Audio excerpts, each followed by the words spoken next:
ఆర్థిక సంక్షోభం, అప్పులు, రాజకీయ అస్థిరతతో కొట్టుమిటాడుతున్న పాకిస్తాన్‌కి జాక్‌పాట్ తగిలింది. సింధు నదిలో బంగారు నిల్వలున్నట్లు తేలింది. ప్రాచీన సింధు లోయ నాగరికతకు ఈ నది తల్లిగా ఉంది.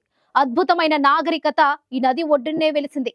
మేహంజోదారో, హరప్పా వంటి గొప్ప నగరాలు ఈ నాగరికతలో వెలిశాయి. ఋగ్వేదంలో కూడా సింధు నది ప్రస్తావన ఉంది. ఇలాంటి పురాతన నది ఇప్పుడు పాకిస్తాన్ భవిష్యత్తును మార్చే అవకాశం ఉంది. సింధు నదిలో భారీగా బంగారు నిల్వలున్నట్లు తేలింది.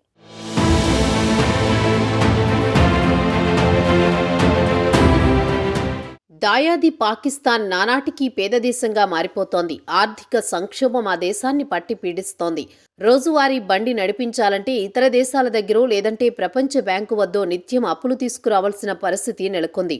ఉగ్రవాదం, అంతర్గత పోరు, సైనిక తిరుగుబాటుతో ఎప్పుడూ ఆ దేశంలో అశాంతి నెలకొంటూనే ఉంది. అంతేకాకుండా పాక్ను ప్రపంచ దేశాలు ఉగ్రవాద దేశంగా చూస్తుండటంతో ఆ దేశాన్ని ఆదుకునే పరిస్థితి కూడా లేకపోయింది. ఫలితంగా అక్కడి ప్రజలు తీవ్ర అవస్థలు పడుతున్నారు. నిత్యావసరాల ధరలు భారీగా పెరిగిపోవడంతో పాక్ వాసులు తీవ్ర ఇబ్బందులు ఎదుర్కొంటున్నారు. ఇలాంటి సమయంలో పాకిస్తాన్కి బంగారం లాంటి ఆఫర్ వచ్చింది. ఈ దేశంలో బంగారం నిల్వలు ఉన్నట్లు తేలింది. దీంతో ఈ దేశానికి కొంత ప్రాణం వచ్చినట్లయింది. ఇలాంటి పురాతన నది ఇప్పుడు పాకిస్తాన్ భవిష్యత్తును మార్చే అవకాశం ఉందనే వాదనలు వినిపిస్తున్నాయి. అతి పురాతన నది అయిన సింధు నదిలో భారీగా బంగారం నిల్వలు ఉన్నట్లు తాజాగా సర్వేలో తేలింది.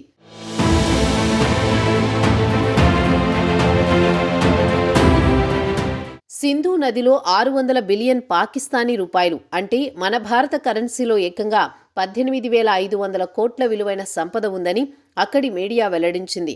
హిమాలయాల నుంచి పుట్టే సింధు నది పాకిస్తాన్లో ఎక్కువ భాగం ప్రవహిస్తూ ఉంటుంది. పాకిస్తాన్ పంజాబ్ ప్రావిన్స్లోని అటాక్ జిల్లాలో భారీ స్థాయిలో బంగారం, ఇతర ఖనిజాలు ఉన్నాయని వెల్లడైంది. బంగారం నిక్షేపాలు దాదాపు 32.6 మెట్రిక్ టన్నుల వరకు ఉంటాయని అంచనా వేస్తున్నారు.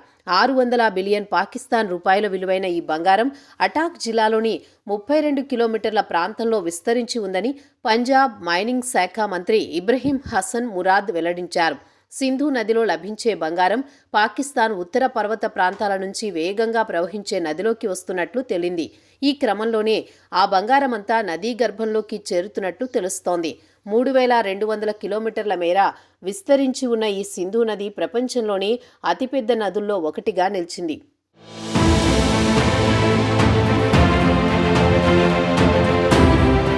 బంగారం కలిగి ఉన్న ఈ సింధు నదిలో అక్రమ మైనింగ్ కార్యకలాపాలను నిషేధిస్తూ సెక్షన్ 144 అమలు చేసినట్లు స్థానిక నివేదికలు పేర్కొన్నాయి.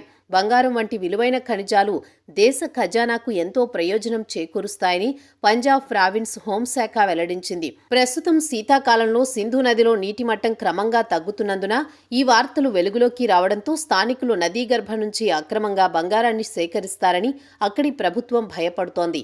పాకిస్తాన్లోని ఖైబర్ పఖ్తూన్ఖ్వా ప్రావిన్స్ ప్రభుత్వం నిర్వహించిన ఒక సర్వే నివేదిక ప్రకారం హిమాలయ ప్రాంతం నుంచి బంగారం వస్తోందని, అదంతా పెషావర్ నగరం చుట్టుపక్కల ప్రాంతాల్లో పేరుకుపోతోందని తెలిపింది.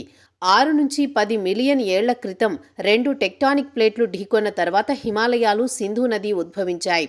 అయితే నీటి ప్రవాహం కారణంగా హిమాలయాల నుంచి బంగారు కణాలు సింధు నదిలోకి చేరుతున్నట్లు తెలుస్తోంది.